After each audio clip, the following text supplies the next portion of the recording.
We're here in the hands-on area taking a look at the new iPads. Apple not only announcing one iPad, the iPad Mini 4, but also another iPad that not a lot of people were expecting, the iPad Pro. Now take a look at it here. This is the iPad Pro is side by side with the iPad Air 2. You can see it's significantly bigger. The iPad Pro has a screen that's 12.9 inches. Now I'm going to pick it up here, and it actually feels remarkably light. It's about 1.5 pounds. The screen is really beautiful. It's crisp, it's clear. 5.6 million pixels. Now, Apple's saying one of the big benefits of having such a big screen is, of course, multitasking. You can run two apps and actually run a video all at the same time. I'll just turn it around here so you can get a look at the backside. So it looks very similar to the previous models of the iPads. There's also 4 speakers, the first time ever an iPad's had 4 speakers, so it gives you a more immersive multimedia experience. Now, a couple other features are a smart keyboard. It is basically a cover that snaps over top, but when you roll it out, it's a keyboard that you can use as well to help you type. Also an Apple Pencil, which is essentially a stylus. This is it right here. And actually it's pressure sensitive, so you can actually, depending on how hard you press on the screen, certain things will happen, and the stroke and the lines that you draw will actually change depending on not only the pressure, but also the tilt you give to the Apple Pencil. The new iPad Pro will be hitting Canada in November. Expect a price point of $799 US to start, and of course that'll go up depending on the size of the memory in the iPad Pro. Apple has basically created a makeshift living room within the Bill Graham Auditorium. This is the new Apple TV they're showing off, and if you look at it, it's actually not much bigger than the previous model of Apple TV, just a little bit thicker. The remote, though, is quite a bit different. There's actually a touch-sensitive area on the top, and you can see as I move my finger slided across, it actually navigates on the screen. There's also, you can actually speak to Siri. Siri is inside the box, and I can actually say, let's say I want to watch a movie, an action movie. Find me a good action movie. And you can see Siri's going to bring up a bunch of movies. I can even narrow it down even more. Show me movies only with The Rock. There you go. Siri narrows down the movies that are showing that only have The Rock in them. Lots of other features as well. Apps play a major role in this, as do games. Now there's actually motion control in this. You actually play games, you flip the remote sideways, and then if you're a racing game, you can actually tilt it back and forth to steer and things like that. But if you're playing a game or watching a movie and you want even more information, for example, you want to get more out of Siri, let's see, I can actually start a movie here. So we're going to start Furious 7.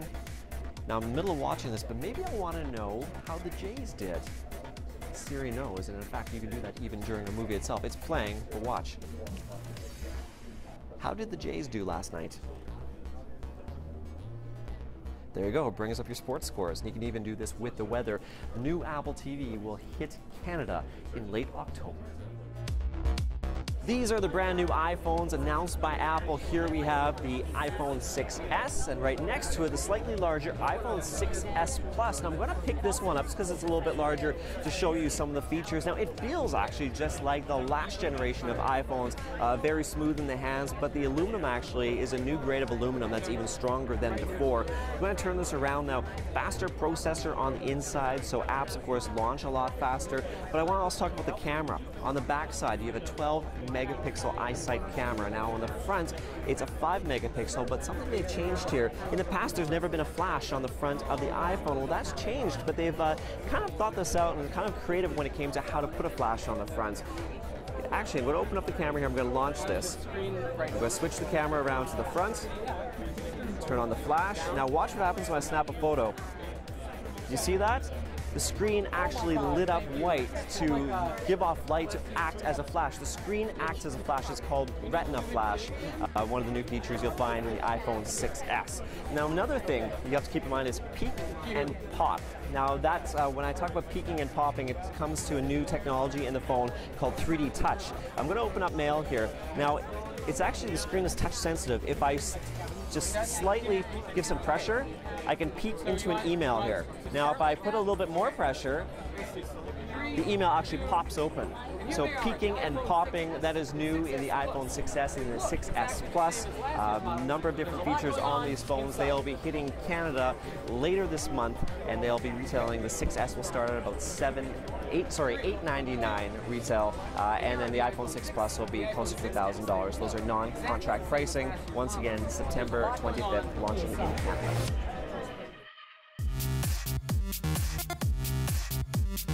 Lots of great products.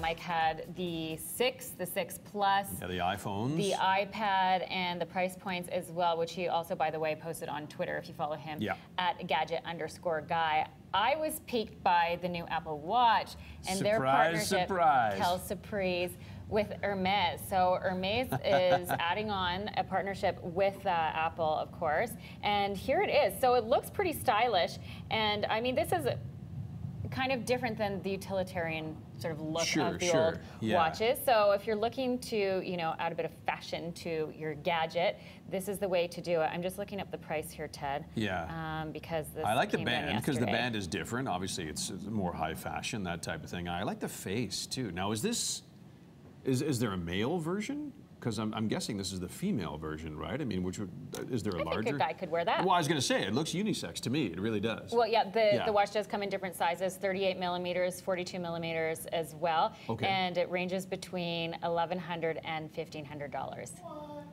U.S. U.S. U.S., yeah. $1,100 to $1,500. How much is a regular Apple Watch? I guess it depends on the model you buy, in and around right? the 800 mark. Oh. So you're paying, 6 to 8? for the fashion statement, you're paying for a little bit more. Not too shabby. There you go. Very tempting. You gonna get me that for Christmas? Yeah, I'll save my...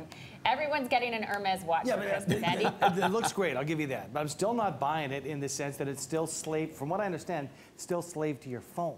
So your phone would be 3 centimeters away in your pocket, and your watch is, to me, it's a bit much. But nevertheless, it's moving forward, moving onward and upward, and I think that Apple stock is going to be just A-okay, really.